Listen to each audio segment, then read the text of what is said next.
organic, unpredictable, unknown, lovely, beautiful, a sense of fulfillment. This is part of the pleasures of life and not the chores of life.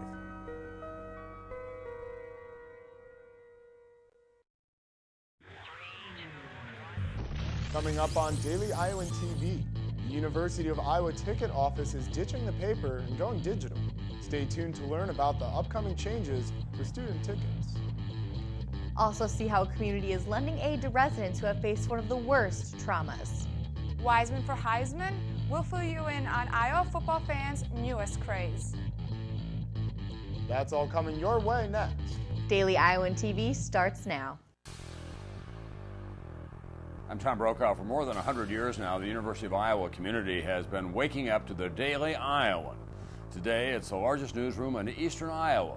And now you can see the news every night on Daily Iowan TV and get it anytime worldwide at dailyiowan.com.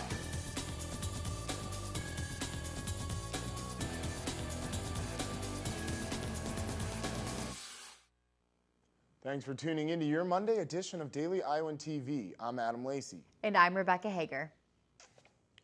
A new electronic system at the UI will change the way students buy and use their season tickets. The new system will credit the ticket to the student's university ID, allowing them to get in with one quick scan. Ticket holders may only transfer passes to other UI students and not to people from other schools. UI officials say it will be beneficial and more efficient for the university. The UI hopes to implement this new system for this year's basketball season. The emotional trauma of sexual assault often leaves victims afraid to speak up, but one local group is stepping forward and giving victims a safe place to be heard. Daily Iowan TV's Brad Maxwell tells us how the Iowa City Rape Advocacy Program is addressing sexual assaults in the community. The University of Iowa, a campus driven by fast-paced students and typically safe atmospheres.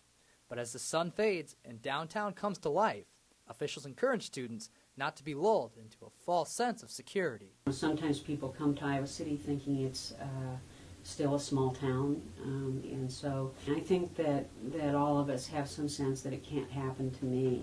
The events Miller's referring to are cases of sexual assault.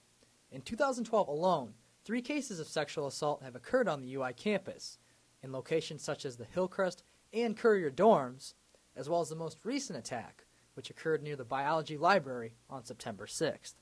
But the Rape Victim Advocacy Program, or RVAP for short, is aiming to eliminate these tragic events by educating the community and giving victims a safe place to turn to. We provide information, support, in-person advocacy to help people who are victimized. The RVAP program is a great place for victims to turn to seek free and confidential advice. But how often do sexual assaults occur in the community that aren't reported? 1 out of 10 cases are reported to anybody, and so few are reported. Miller says feelings of humiliation and fear lead to only 10% of sexual assaults being reported. But RVAP is aiming to increase this percentage by ensuring the right people are held accountable. When somebody does violate somebody's rights and commit those kinds of behaviors, that they're held accountable and that we also consider the safety of everybody. So although RVAP services are addressing sexual assaults, officials stress that educating the community will ultimately minimize the risks around campus. I'm Brad Maxwell, Daily Iowan TV. RVAP officials encourage victims of sexual assault to call the crisis hotline any time of the day for confidential advice. Still to come on Daily Iowan TV, Latino Heritage Month is in full swing. After the break, see all of the sights and sounds of the festivities. And in sports, we have everything covered from another wild weekend in Hawkeye Athletics. But first, let's go to Nicole Meehan for a look at this week's weather. Thanks, Adam. Today it was cool and cloudy here in Iowa City. We did see some showers, but it looks like we should not be expecting any more rain for this evening. Looking to tomorrow, it will be mostly clear and cool. We can expect a brisk morning that will be in the low 50s. For the afternoon, temperatures will jump to the 63 with more sunny skies. Finally, we will turn to that 52 degrees in the evening. And now we'll take a look at what's in store for the rest of the week. We're going to have to say goodbye to those warm summer nights this week as temperatures begin to dip to the low 40s. Wednesday, we'll see 73 with a slight chance for rain. Thursday, temperatures will reach the high 70s with partly cloudy skies. The next chance for rain is Friday with a 30% chance. This Saturday is the first day of fall. We will start the new season with a beautiful weekend. It'll stay in the 60s with sunny skies. And that's all for weather. Back to you at the desk.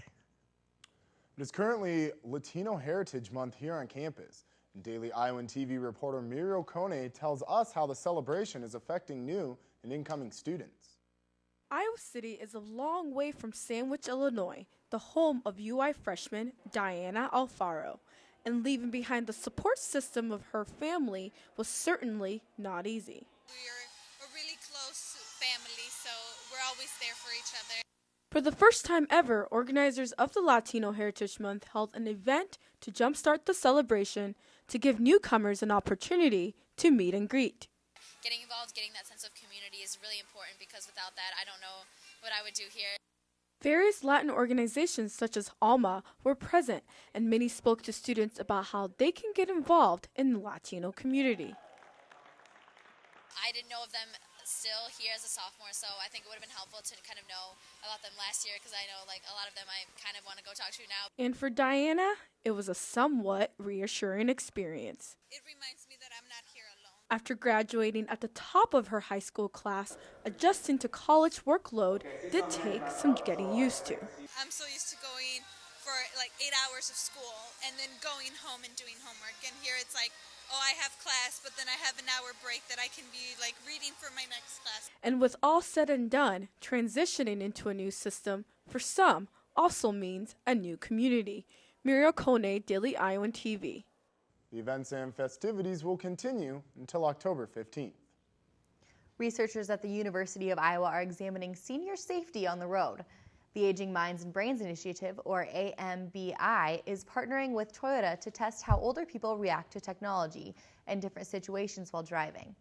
This 3-year study will put drivers 30 and older in a simulated car. Researchers will then evaluate how the people respond to different warnings on the screen. AMBI hopes to develop an alert system that warns older drivers of possible collisions and helps them with directions. Now it's time to take a look at Hawkeye Sports with Iowan Simic. Hello and welcome back to the Daily Iowan TV Sports Studio. We have a lot to get you caught up on today after another busy weekend of black and gold athletics. But we start today's show with the most talked about player on the UI campus. From a walk-on who sat out last season to the star of the Kinnick Gridiron, Daily Iowan TV's Annie Costabile has the story of Mark Wiseman. As the Hawkeyes took the field against Northern Iowa, no one anticipated what Cinderella's story was about to unfold. Walk-on sophomore fullback Mark Wiseman was about to have a breakout performance, stepping in at the running back position. Wiseman finished the game with a total of 113 rushing yards. Coming into the season, he had only 8. Despite his lack in experience at this position, Vandenberg, along with the rest of the offensive team, were confident that Wiseman would get the job done. Wiseman, man, that guy, he's a tank. As soon as it got down to Mark, I think everybody was extremely confident in his abilities. We're glad to have him. He's a great guy, a great teammate, and a guy we really can count on. After Damon Bullock and Greg Garman went down with injuries, Wiseman was the next man in and proved he was more than prepared with 24 carries and 3 touchdowns. Next man in, you always have to be ready because everyone's counting on you. Everyone on the team's counting on you to do your job and do a job to great ability. You want to win. That's what it is. You want to win. You want to help the team to your best ability, and that's it. You don't think about getting touchdowns and rushing big. You just want to help the team. Despite Wiseman's impressive performance, a question remains. What will happen when Garman and Bullock step back into their positions? Greg and Damon, they're a heck of a running back, and hopefully they're back soon so he can play fullback and open the holes for them. Whatever position he's playing, the Hawkeye offense knows they have something special in Mark Wiseman as the next man in. Annie Costabile, Daily Iowan TV Sports. All right, thanks, Annie. Football was, of course, not the only team in action over the weekend. The University of Iowa women's volleyball team participated in the Marquette Invitational in Milwaukee over the weekend. The Volleyball Hawks rebounded from a tournament opening loss to Pacific with a 5-set thriller over Milwaukee, but the Hawks struggled to find the rhythm against tournament host Marquette and fell in straight sets in their final game of the competition. The black and gold dropped to 8-5 in the year, and junior Bethany Yeager recorded 67 digs over the course of the tournament, moving her into 7th place all-time in school history and earning her all-tournament honors. The women's soccer team also ran into some tough times this weekend, losing their first game of the season to the University of Illinois. The Illini also ended Iowa's perfect season last year, and despite a goal from junior Alex Moline, the black and gold could not quite overcome the 2-goal deficit. The Soccer Hawks are back home this Friday when they welcome Indiana to the Iowa Soccer Complex. And some positive news for 2 Hawkeye individuals just starting their seasons. Stephen Ime is top of the leaderboard through the first round of the Golf Week Conference Challenge in Burlington, Iowa, after shooting a 4-under par 68 to start play. And freshman tennis player Annette Dohanix finished as champion of the maroon singles flight competition at the Gopher Invitational over the weekend.